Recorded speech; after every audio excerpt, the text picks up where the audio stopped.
Hello, audio listeners, and welcome to the Halfwits podcast, where my brother and I discuss pop culture and geek out about all sorts of nerdy stuff. I'm Kieran, or Kieran Nimbus Online, and this is Tristan, otherwise known as Trons. That's me. If you're not familiar with the format of this podcast, we each bring a topic from pop culture in a show and tell style discussion, with a segment at the end of the pod where we talk about current events in pop culture. And that section is going to be really large this episode. It's called Pop. Before we get to that, did you want to start with your topic? Oh, I thought we were... Oh, yeah. Well, yeah, we talked about that. All right, well, let's just get into it. Doctor Who knew who. Yeah, I have not watched the newest Doctor Who. I know there's a gay guy. I know that there... I think he just falls under... I think more than just gay. I don't know. But oh, is he like pan or something? He might be. Well, I think that... Well, here's the thing. Okay, well, there's a lot. Okay. So I don't know what they're calling this either. There might be like new who. I don't know. Mm-hmm. It's got to have a cool name now. But on Disney Plus, they're starting Doctor Who from scratch for the second reboot, I guess. Because it came out in the 60s, then it rebooted in 2005. Now it's rebooting again, basically. But it still continued, so it's really just whatever. So the new Doctor, Ncuti Gatwa, I think is how you pronounce his name. I think he was on a few other shows like Sex Ed and stuff on Netflix and other stuff. Mm-hmm. But he as a person, or the character he plays is very like generally gay or bi, or I don't know exactly what. Maybe it is pan. But the Doctor historically has always kind of been that way. Just kind of like low key that way. And Ncuti Gatwa has kind of made it a bit more prominent in style. So some people are kind of butthurt about it, but those guys can eat a bag of dicks. Well, if they did that. Yeah, I guess you're right. So some people are kind of getting annoyed. They think it's a little bit like too forward thinking, I guess, but it's never really not been the case. Right. The Doctor's totally made out with everybody. Yeah. You know, or not everybody, but like every type of person. So, otherwise, besides that minor issue, the show's going pretty good so far. I think there's 4 episodes at this point. Probably, yeah, 4. The first one's Space Babies, which is exactly what it sounds like, a bunch of babies in space. The second one is not babies in space. I don't know. I don't remember. I'm blanking on what the second one is specifically. Long story short, the stories are getting a lot better because they went back to one of their previous writers, Russell T Davies. Yeah. And Stephen Moffat's done an episode already, I think. So they're kind of going back to the roots of 2005 where they had a lot of their good writing. And not that I hated the previous writing. I liked it, but a lot of people didn't. So they're kind of bringing it back, going back to campy sci-fi funner stuff. So you haven't seen any of it? No, I haven't. I've seen it on Disney Plus, and I thought about watching it, but I was a little hesitant to start on it just because I've been out of the loop for a while. Like, I skipped 2 Doctors at this point. Yeah. Mostly because I didn't like the writing. Yep, that's fair. What they're doing now, which is what's being useful and why it's kind of considered a reboot, is they're kind of explaining all of the Doctor Who stuff again, bit by bit in each episode. Because there's a new companion, and what they're doing is, like, she'll ask a question and he'll answer it. Like, where are you from? And he's like, Gallifrey, and stuff like that. Or, oh, I've got 2 hearts, some stuff that you would know if you've been watching the show for a while, but that if you miss stuff or whatever, or if you're coming into the show new, you can catch in, if that makes sense. And so they're not retconning anything necessarily from the past few seasons that people haven't watched. They're just kind of rehashing everything out. That does bring up a question, though, and I don't know if you know the answer to this, but when I saw that it was streaming on Disney Plus, I was like, okay, did Disney buy the rights to Doctor Who, or is this being produced by like some other company? That's a good question. I think it still follows under BBC, which is the British Broadcasting channel company. I thought it was. I mean, it would make sense for network, but maybe it's something else. I'm pretty sure since the show started in 2005. There's been a studio that's worked for Doctor Who called Bad Wolf, which is a joke to the actual show. All right, let's see. Bad Wolf was founded in 2015, but they work for Doctor Who, as well as a few other stuff. So they're doing the show I don't know if Disney bought the rights to the show or if they just are the ones who are putting it out. So, did Disney buy Doctor Who? Disney doesn't own Doctor Who. BBC still does. Disney Plus simply owns the streaming rights for everywhere outside of the UK and Ireland. So they bought the streaming rights to Doctor Who. Yes. Which means like a place like Netflix isn't going to be able to carry it. Well, I think HBO Max, still has all of the previous episodes. Right. And I can check on my phone real quick. I'm pretty sure they do, but the new episodes should be on Disney Plus. Dude, we live in a world where Inside Job got canceled. I'm never gonna stop thinking about. Didn't they get 2 seasons, or they only get 1? I don't remember. I think it was just the 1. Wow. They were renewed for season 2, and then Netflix was like, takesies backsies. You know what? Netflix does that with a lot of stuff. There was a few shows I've seen where I was like, why did you stop? There's one called the Santa Clarita Diet. It's like, I think it's Drew Barrymore, and she's like a zombie in the modern era, and she's trying to hide herself as a zombie. Mm-hmm. They did really good. I think they were like 3 seasons in, and then they were like, nope, cut.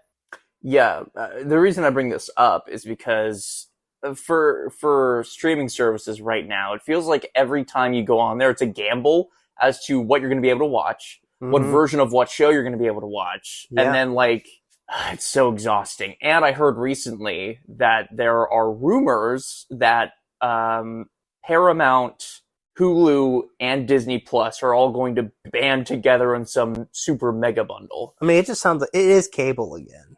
Yeah. It's just cable, but different now. That's all it is. Like, you could argue that it is cheaper in this era to stream than it is to use cable, right? Because it is cheaper because it's easier to pick out certain things you want. Like, if you like all the Netflix shows, you're only going to need to buy Netflix. But it's definitely the case where it's like, hey man, you seen this new show? Oh yeah, what's it streaming on? Oh, that one that you don't have. No. Yeah. And then you can't watch anything. Yeah. I mean, with password sharing now kind of being stopped on a few different things, it's kind of making it even harder too. Let's see. There's Max, there's Netflix, there's Prime, there's Hulu, there's Disney Plus, Paramount, I suppose. Mm-hmm. Prime has a few add-ons like Stars. I think Hulu does too. Don't forget things like Peacock. Oh yeah, Peacock. Apple TV, which there's a thing there too on Apple TV I want to watch that I can't. That I've heard about that I've thought sounded really cool. Like, yeah, same here. But I don't have Apple TV, so that's like already 9, and I think there's got to be a few more that I'm not even thinking about right now. There just has to be, right? So that's kind of rough. But all this to say, I'm cool that it's on Disney Plus because it's one of the ones that I have. Yep, and it's going really well so far. The most recent episode was they've done a very good job so far of having different kinds of episodes. The 3rd episode was about the Doctor stepping on a landmine, and for the whole episode, he's pretty much standing on a landmine. And he's not allowed to like move or even breathe much, otherwise it like goes off. So it's very stressful. The 2nd episode was the Beatles, where he goes to the studios where the Beatles are, but he finds out that like music sucks for some reason. So they go fix music. Long story short, there's a bit more to it than that.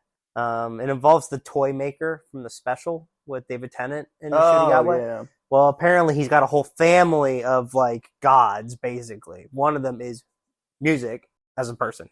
Oh, that was cool. Music was played by, well, I don't know if the actor themselves was a mix of transgender and or something else, or if that was just the character they were playing. I thought it was cool. The character music is supposed to be non-gender, non-binary. Non-binary, okay. Yeah, that's the word I'm thinking of. Sorry. Yeah, so, like, they don't make a big showing of it. They just have like a throwaway line where they're like, "Who is he?" And then the music's like, "I'm a they them," and then music fucks things up. Oh, okay. But they're doing a pretty good job of keeping things modern without making it too in the way of everything. Yeah, because that's always a challenge, right? You want to show support for the people who are like that want to see the representation, but you don't want to oversaturate your show with that message. And that's happening a lot nowadays. It's like there's no problem with having pride or something like that, but when it becomes a really, like, the main facet of a show, and it feels like the show kind of not sold out, but like completely pivoted for it, it's like, well, that's not what we were watching originally. You can do that in a good way that won't completely derail the main concept of the show you're watching. Well, and most importantly, right, like when you're talking about representation, you want it to be normal. Yeah. For people to be non-binary, to be trans, these things that aren't harming anyone, Yep. right? And the way that some shows have been doing it is very obtuse and calls attention to it in a way that makes it seem not normal. Yep. Right? It's counterintuitive because if, like you said with the whole music thing, if it was a throwaway line, not a throwaway line, if it was a side quick comment, that's what yeah, then that's great because that lets people know who are non-binary, hey, it's in there. I'm doing the Leonardo point at the screen. That be me. I've seen that. Yeah. And it doesn't take away from music as a character, right? That's just a part of who they are. And it makes sense. They're not defined by their gender. There was one thing, though, recently in Doctor Who that had me thinking, okay, that was a little over the top. Just a little bit. There was the Star Beast, which is the first of the specials. There was a whole, like, minute-long segment where they were talking about the Star Beast, how it didn't have a gender. It was called the Star Beast or something. I don't know. Did you watch that special? No. Oh, and the ending. Oh man, I was not happy with it. It was just kind of pushed in there a little hard. Donna had a daughter, right? And if you watch Doctor Who, you know she's kind of, Donna had to be like, forget everything, Time Lord and stuff, because she was going to blow up or something. So Donna had a daughter, also named Rose for the memory of it. And Rose is non-binary, I'm pretty sure. But at the very end of the episode, if I remember correctly, they were only able to fix Donna's problem because Rose was not a girl or a guy, so she was able to handle both sides of being a person, or something to that effect. I might have misremembered a small detail, but that was kind of the gist of it. And it was like, that doesn't make a lot of sense. Like, you're putting that in. I understand you're trying to be very representative, but you can't just, like, totally throw away a whole line of show history, or like a whole build up thing just for, oh well, because I'm non-binary, I can handle the stress of being a human and a Time Lord or whatever and not blow up. Look, if you haven't seen it, you got to watch it and you'll kind of see what I mean at the end. And I haven't watched it in a few months, but I remember watching it and being like, this is definitely just put in there so that they can say they put it in there. Yeah. It was again, just it like, good intentions aside. Yeah. Like, representation again really comes down to making it normalized. Yeah. When you make it about the gender, you're calling attention to it. Exactly. Now, there is a time and place for that. Like, I think we're a little bit past it now, but during the 2010s, especially when, modern media is ramping up, I think it's good that some shows did really call attention to that. Yeah. Because, we need to get that in the public perception. But we're at a point where it's already out there. Right. People are already, it's kind of on general minds, and it's at least something most people, if not everybody, kind of knows about. So you don't have to harp on it as hard now and stuff like more modern media stuff. You can just kind of put it in there and not have to push it really aggressively. But you're saying that new Who is doing well. good. Yeah. That one special, it was just something I noticed and was kind of like, that's just kind of weird. It just felt weird in that it was way too big a focus. Yeah, I don't claim to know his sexuality, but I would assume that he knows it just as well as we do, that subtlety is king. Oh, yeah. And actually, Nashudi Godwa is doing a great job. So I'll have to check it out. It sounds pretty good. Yep. Oh, and the companion is doing a good job, too. The most recent episode was just like her for the whole episode, pretty much. The doctor disappears, so it's her by herself for most of the episode. It's really good. All right, what were you going to talk about? Right. Okay. So I've been following a game since I heard it announced. Oh, yeah. And I saw something like a week ago, maybe on TikTok or something about it. It's called Duck Detective. Not Duck Detective. But it's really funny because underneath the trailer for Duck Detective, It's all Duck-tective quotes. Really? Yes, it's all like, your twin brother, and like all the Gravity Falls things. Yeah, I was gonna say, before you even get into what the game is like, there was a skit on Gravity Falls called Duck Detective. Yes. Or was it Duck Detective? It's Duck-tective. Duck Detective. It's just a little joke that Alex Hirsch put as like a show that the kids would watch about a duck detective, and it literally was like, my twin brother, no, and it was like a fake like General Hospital drama kind of thing. Yeah. So was that do you think the inspiration for the game? So playing it, no. But I will say that I think it unintentionally helped them promote this in a way I don't think anyone expected. Like, the Gravity Falls fandom is huge, and I almost guarantee that, like, a huge portion of the people who bought it because of Gravity Falls. That being said, the game is presented a lot like Paper Mario, actually. So, like, you have, like, sort of an isometric 3D view, kind of. Like a 2D kind of thing? So, yeah, the characters are paper, and they're 2D, and they, like, waddle around, and you have text boxes for all the characters. But it does have some unique mechanics that I'll dive into in a moment. But just to give you the setup for the game, you are a duck detective. Heck yeah. And the tutorial does a really good job of setting you up on, like, what your life is like. You're addicted to bread, which is a stand-in for alcohol. Checks out. And gotta get that right. Duck detective talks like this. Gotta get God that damn it, pumpernickel bread. That delicious, sultry bread. I can't stay away from it. Anyway, so he basically gets a call that someone at this bus company stole salami. Just salami?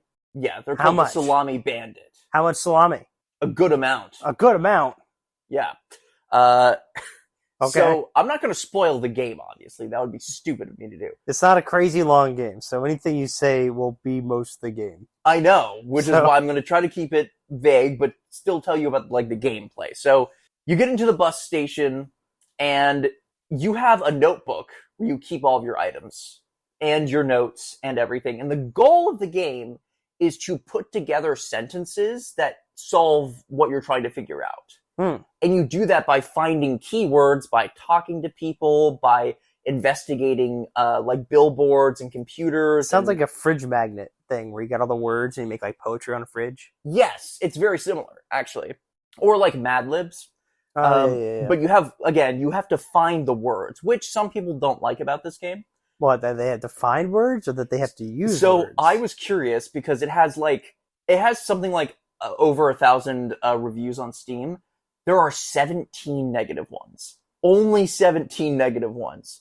And I looked at them because I was curious. I was like, what's wrong? Yeah, so there are some people that don't like the fact that if they know the answer to the thing, they still go find it. You still have to go find the keyword. So, I mean but that's not just this game. That's a lot of games. Yeah, I know. And I didn't have a problem with it. I wanted to explore every facet of this game because the presentation is just so fucking cute. It's great. I love the character designs. And to dive more into the mechanics of how you find these keywords, when you investigate someone, it's very Sherlock Holmes. You like scan them and sort of get key details. When you hover over them with your magnifying glass, it's kind of like a close-up from SpongeBob. Like, you see this really cute little character, and then you zoom in, and they've got like bloodshot eyes, and like it's really funny. There's a bunch of Sherlock Holmes games by Frogwares Inc. Yeah, and in every one of them, or like most of them, you do the same thing. Whenever Sherlock meets somebody new, it like zooms in, and then you have to like scroll it down their body and like pick certain parts of them that are like part of their profile. So I bet you it might have been inspired / making fun of that. Yeah, so that's one key element. So every time you meet a new character, you want to scan them, get to know them, and then you have to discover who they are without asking them. Yeah, that's exactly. Yeah. And then you put their name in there, and then once you solve all the names, you then have to find clues that'll help you solve certain parts, like who is the Salami Bandit? Why are things weird at this office? Who's connected to who? Why are we at a bus station? So it's not there is a bus station outside, but it's a bus company. Why are we at a bus company with salami? Well, you'll have to play the game to find out. I guess so.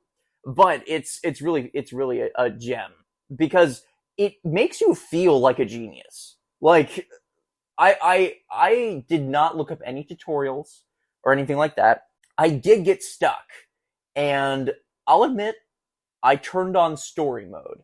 Now, what story mode does is normally when you're playing the game, it'll give you a tiny hint like you have 2 or fewer things wrong, or you have 3 or more things wrong. Okay. But if you turn on story mode, it'll tell you exactly what's wrong. Well, I mean, it's not a bad thing. So I turned it on, and I was like, I need to know what I'm missing here. And thankfully, I had gotten the character correct. I just didn't get the action item correct. So you got the Colonel Mustard, but you didn't get the right candle. Exactly. So I had to go find the keyword that I needed for the one, because I didn't know I was missing one. Anyway, all of this to say, super fun game. Duck Detective. I would highly recommend it. And to address the elephant in the room, yes, you're paying $8 for about 2 hours of gameplay. I beat it in a relatively short amount of time. But I think I'm okay supporting that because it's an indie studio. This is like their passion project. And if they can make more of these and maybe make it longer, I'm okay. I would wonder, because it doesn't particularly, I mean, I don't do a lot of coding at all, but with the game mechanics described, I would wonder how much longer it would have taken them to make it a longer game. Put an extra chapter in there or something, or an extra story thing. Like, I don't know. I feel like at this point in time, games shouldn't be too crazy hard to make a little longer. Well, I think in this case, they wanted to keep the presentation simple to be approachable. Right? And I would suspect, again, that this is like, I'll look at the studio while I'm talking, but from my understanding, this is like one of their first ventures into game dev. Might be. So they were very conservative with this one. And admittedly, $8 for the game is like a pretty reasonable price. Like, if you think about it, if I go to Dave & Buster's, I'm going to spend way more than $8 to be an hour there. That's true. Right? So, like, I try to keep that in mind. Not every game has to last forever, but it definitely did shock me when when I was heading to the end of the game. I was like, wow, it's almost done. But maybe they'll put a DLC on it. Yeah, well, I could see that too. Duck Detective. I'll look up the studio. Detective. The Secret Salami. Wow, it has a 10 out of 10 on Steam and a 5 out of 5 on GOG. That's good. Happy Broccoli Games is the developer. They've made 2 games. 2 games. What's the other one? Kraken Academy. Kraken Academy. Yes. Like the giant sea creature.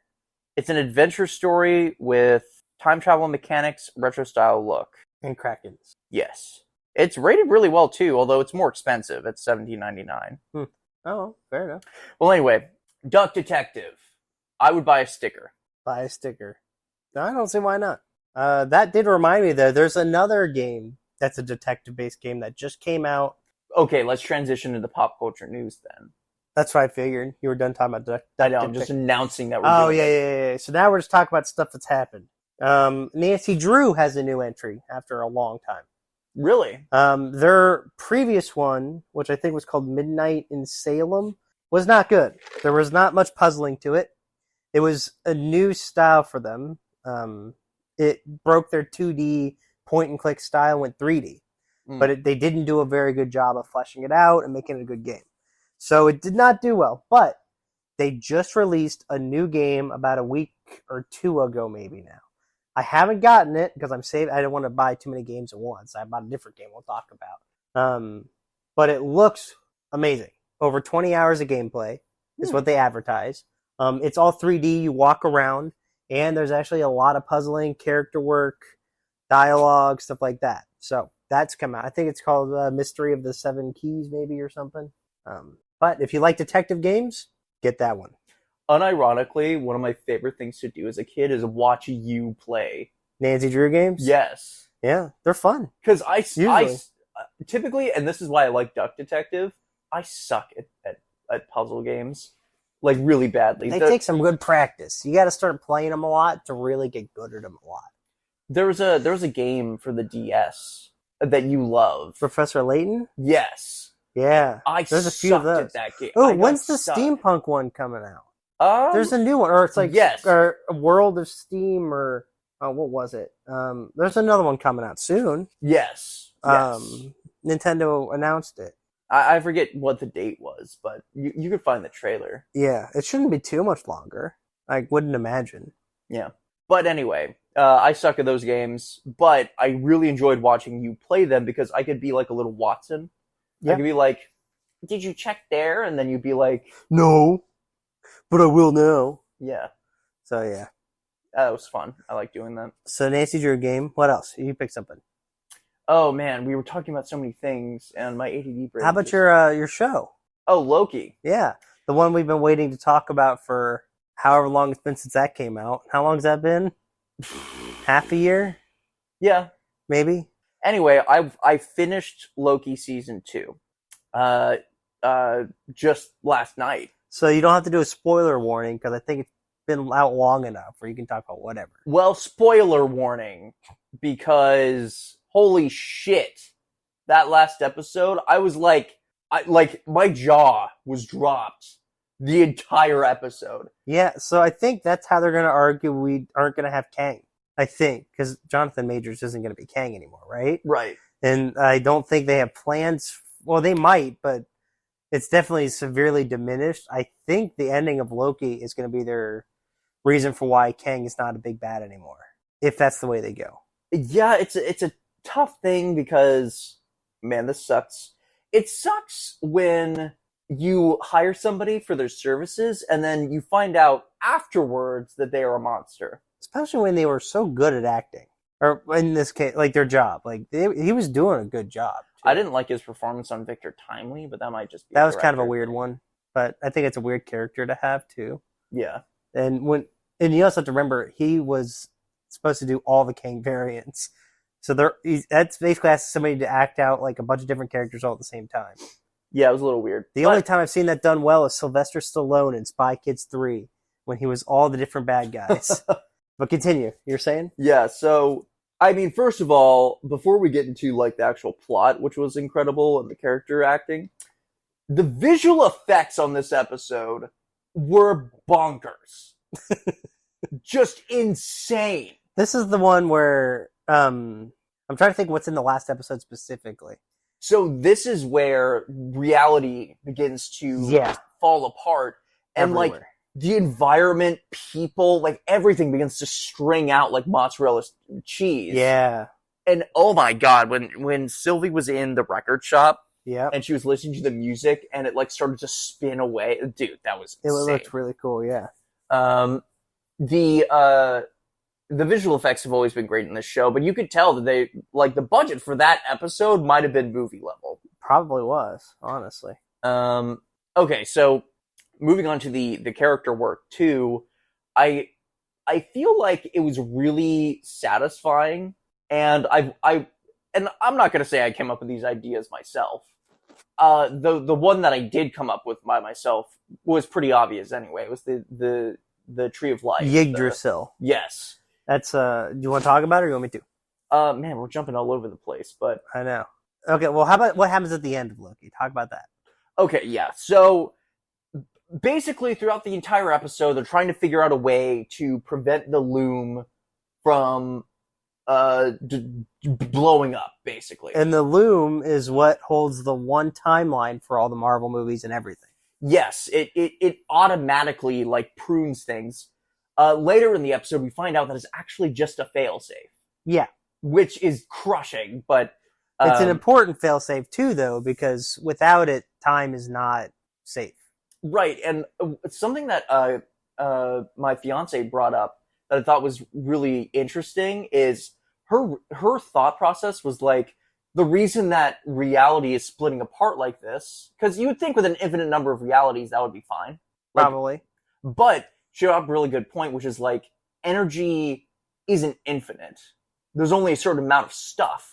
Yeah. And so when new universes are being created so rapidly, other universes have to die in order to replace it. That was her idea. That makes some sense. I liked that personally because we also brought up the question like, well, where's Kang in all of this? Where are his variants? Like, where is everything that we've been waiting on? Right, yeah. And obviously we know that, the actor is causing problems, so this might have been a way to circumvent that. But yeah, so we find out that the Loom needs to be upgraded in order to handle all of these universes, and Loki does a Groundhog Day. Pretty much. A lot. So after they fail to do it the first time, universe blows up, and he's like teleporting between different universes with different timelines. And, is this before he learns his power? Yes, I'm getting to it. Yeah. So he goes to like 1994, he goes to like 1930 something. He keeps like teleporting by accident everywhere. And he's teleporting specifically to the people in TVA where they used to live. Yep. Because we learned earlier that they used to have real lives. So Mobius is a dad of 2 or something. Yes, he's a dad who works at not an jet ski. Yes, a jet ski selling place. He's a salesman. That one intern guy is a prisoner from Alcatraz, which yeah, I know what you're talking about. B-15 is a nurse from 2012. Ouroboros is from 1994, and he's a sci-fi author. So we learn where these characters originate from, and Ouroboros, besides being a science fiction writer, is also just like a theoretical physicist. Yep. So he comes up with a plan to Loki, like, hey, if we want to try to fix things, get all of us together, read our temporal aura, and we can fix this. So they try to do that. They get everybody, but Sylvie says no, because She's her. I'm selfish, I want to live my life, whatever. So Loki goes back and is like, guys, we can't do this anymore. And that's when the spaghettification occurs in Sylvie's universe. Yep. And she's like, well, shit. Yep. So she comes back, and then Loki's like, great, let's do it. And then he sees all of his friends disintegrate. And he goes, wait a minute, not today. Well, that's... And then he goes back and... Right. And then he finds out that he can kind of control time a little accurately. Yeah. Yes, so he controls his time slipping, which is what they've been calling his, little freakouts. He's basically the Time Stone now, but he's Loki. But he's also the Time Stone. Yeah, so he can go back in time to not only any place that he's been before, but also just anywhere. Yep. He's like a tempad. Mm-hmm. So so this is the Groundhog Day part where he's like, okay, I need to fix the Loom. And so he keeps trying new things every time. And if you've watched part of the Loki season 2, like the beginning bit, you'll know that they keep sending somebody out to go fix it.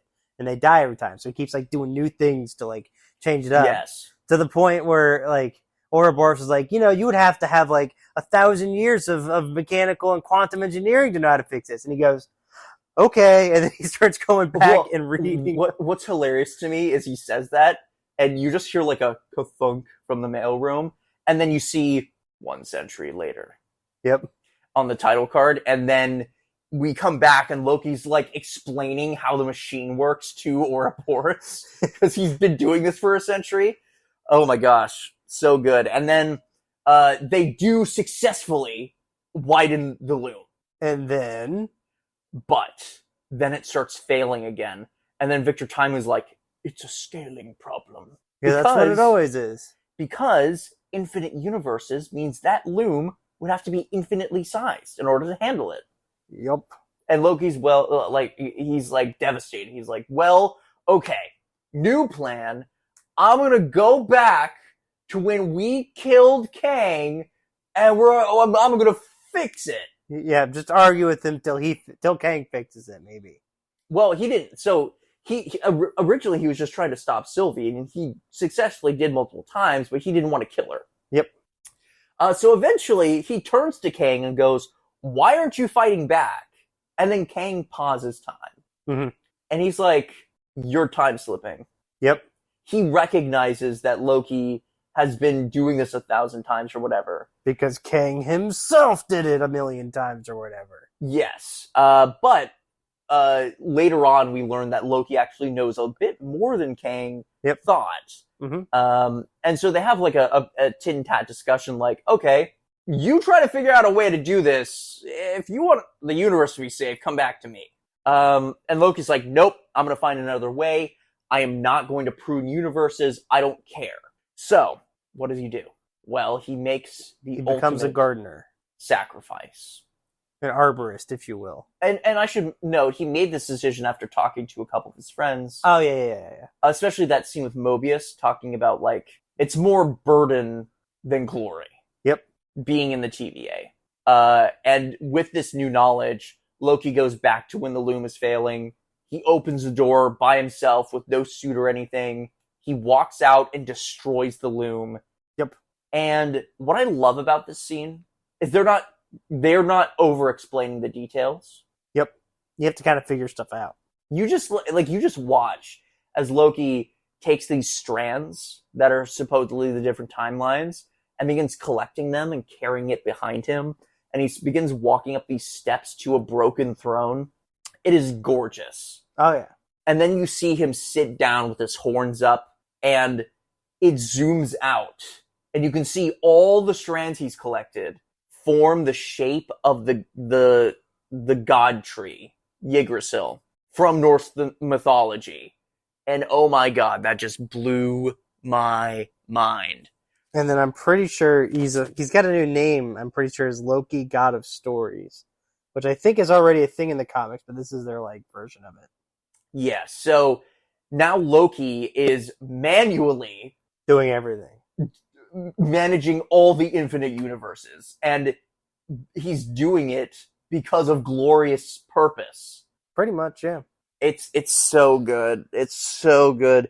It's got to be the best arc of any character besides maybe Iron Man. Yeah, but I think Loki's is even bigger, going from villain to hero. I have to agree. Like genuinely, it's some of the best stuff Marvel has ever done. Yeah.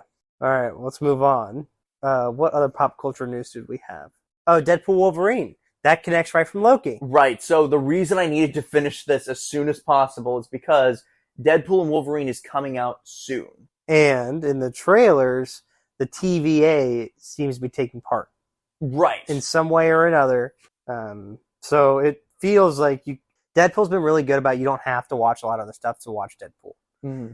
But I think it'll help a little bit to know about the TVA, about Loki. I don't think it's necessary because I think they're going to have a way to make it where anybody can watch it and enjoy it. See, I got the impression because we actually don't know what the movie's about.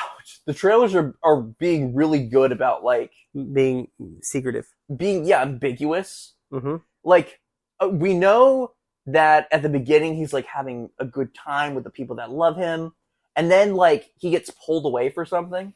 Yep. We know that he does eventually seek out Wolverine, but it's a different Wolverine than we've seen.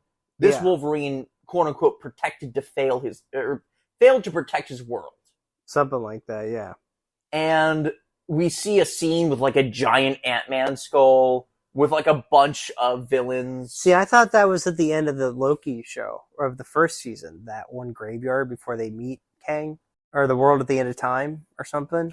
I did see like a couple of theories saying I thought that's what that was. Yeah.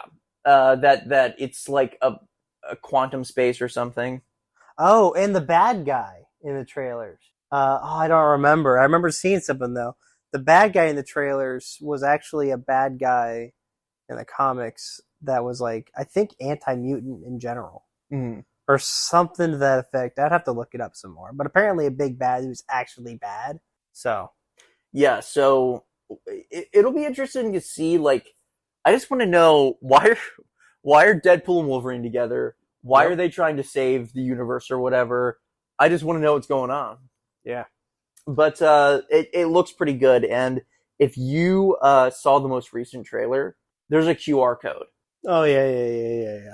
And if you look at the QR code, it's the uncut version of the script that Ryan Reynolds was reading. And it seems like, now, this could just be Ryan Reynolds hamming it up, But it seems like this movie is really just an excuse for Ryan Reynolds to hang out with Hugh Hugh Jackman. and just make some fun. Yeah. That's what I was saying. Like, that's why I was saying it seems this movie's going to be mostly independent Right. from MCU stuff, so they can just have fun with it. But I don't know. I mean, the second one was pretty steeped in some Deadpool stuff from the comics. Yeah. With like Cable and all that, and the first one wasn't too far off either, honestly. So I don't know.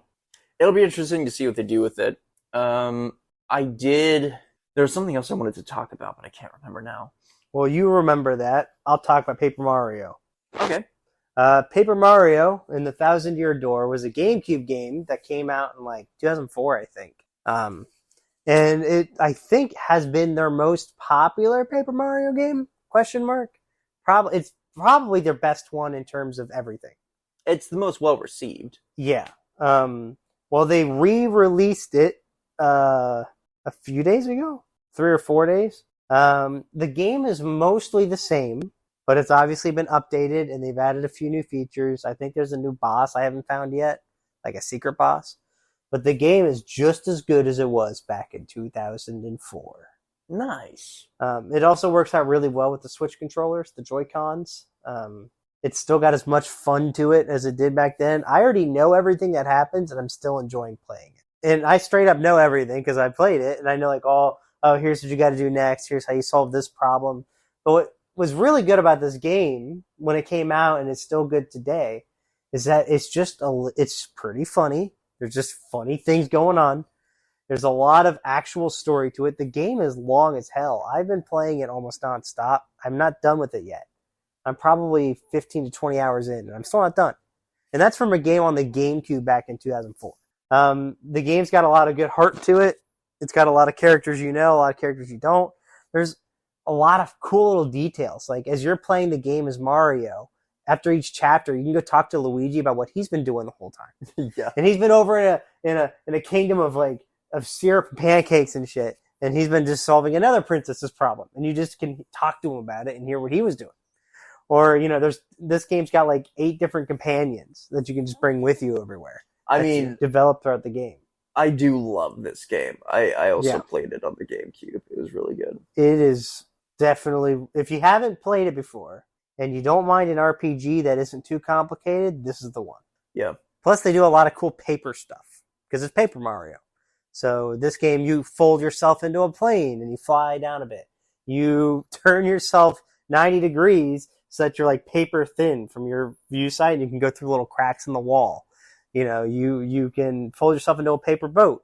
All this kind of cool papery stuff. Just really cool. Very innovative. Yeah, it's sad too because they never really went back to this style. Yeah. Yeah, this was it. There was Paper Mario 1000 Year Door, and I think there's Super Paper Mario for the Wii. But Super Paper Mario is good, but it's not as good as this one was. Well, and apparently, and this comes from Shigeru Miyamoto. I think that's the right name. Yes, he's like one of the founding members of the Super Mario franchise and Nintendo. Yeah. Mm-hmm. He has just a very specific set of agendas when it comes to making Paper Mario games, which is only if it has a new mechanic will they make a new Paper Mario game. Exactly. Which is this comes from their console ideology too, which is like, unless they have a new gimmick, they're not making a new console. That's why there's no Nintendo Switch 2. There's no Wii U 2. You could call the Wii U Wii 2, but it's not really. It's just kind of. Right. Like, there has to be some new gimmick for them to make something. And honestly, for innovation purposes, I get it. That makes sense on paper. But it also means that, like, you're missing out on opportunities to tell good stories. Yep. That's why, Color Splash did not do well for Paper Mario. Yeah. Sticker Star, I don't think did very well. I think that's what it was called. Origami King was pretty good. It wasn't bad at all. It was actually really good. I would probably put it second best, maybe third best. Mm. But it was still, each game is something completely new. Right. It's a whole new mechanic. It's a whole new thing. The only ones that were the same were those first 3. Paper Mario 1000 Year Door, Super Paper Mario. And I think I haven't played Super Paper Mario. That might be different, but the first two were really similar in how they played, which is why they really probably should have kept with it and added new features to the game rather than like change the whole game around, which is what they keep doing. And like, I know that eventually, like, if you do the same formula, it's going to get old. There's no mistake in that. Mm-hmm. But like, if they just kept the writing charming, kept the characters like charming, add some things, but not change everything. Right, like they genuinely could have made just the biggest slam dunk, but Nintendo is so specific on that kind of stuff. It's tough trying to understand what they want. It's kind of like I like to think of Smash Bros. They had Smash Bros. Brawl, which was really good on the Wii. Or I mean, I know it's not considered the best one. It's probably considered one of the worst ones. But what I liked about it was they had the Subspace Emissary, which was that story mode. Right? That single-handedly is the best thing that the Smash Bros. Series has done, and it is still trying to live up to that. And then we saw Super Smash Bros. Ultimate, which is what's out now, and there's the whole World of Light campaign. Yes. But it's not a campaign. It's really not. It's not the same at all. It's not like there's like quote unquote story, but it's not like you can tell that Masahiro Sakurai wanted to do it again, but there are limitations in game development. It's still like, if you ask me, it is the second best single player mode that they have done. It is. It's right under Subspace. It's just it lacks a lot of that personality that we liked from the first one. What was cool about the first one was that every time you found a new player, you could play as a new character or something. But in the new one for Smash Bros. Ultimate, World of Light, you can just play whoever you want. It's just a bunch of battles. That's all it is. No, you can't play as anyone you want. You still have to find the characters. I don't think that was it? No, you definitely do. You start as Kirby. Oh, you're right. Yeah. Like, again, it's good. Like, the cutscenes that they do have are amazing. Yeah. Now, the ending is left a little open-ended. Oh, yeah, because it wasn't there... You could pick which one. Or both. Yeah. But yeah, I get what you mean, where it's like, they have, like, this incredible formula. This, like, lightning in a bottle, and then the next game, they're like, we'll change it up. Yeah, all the way. It's like... New game, new everything. And, I think it worked out well for some games, like Legend of Zelda. It worked well when they went to Breath of the Wild. And I haven't played Tears of the Kingdom, but like I'm sure that is pretty similar. And that's probably one of the very few cases where changing it all up worked out really well because they made it bigger. They didn't change it; they just made it bigger. If that makes sense. Yeah, and look, I didn't fall in love with Breath of the Wild like everybody else did. It's just not my style of game. But I can respect that, like, it's expansive. It feels, and it is different, but not really. Like, it's modified or like enhanced. Like they added more. We had Skyward Sword. We had Twilight Princess. These like 3D Zelda games before. It's just this one had like a little bit more in-depth mechanics. It's more open world because, yeah, it's kind of like set up like Mega Man is, where you can kind of pick which boss and fight you want to go do. Yeah, and get powers. It's the same way in that, where you can pick where you go.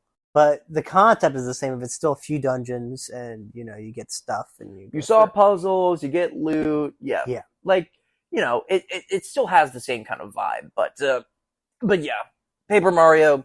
Really happy that they did the remake. It's something that people have been asking for because Nintendo is also really, really, really stingy about porting their games.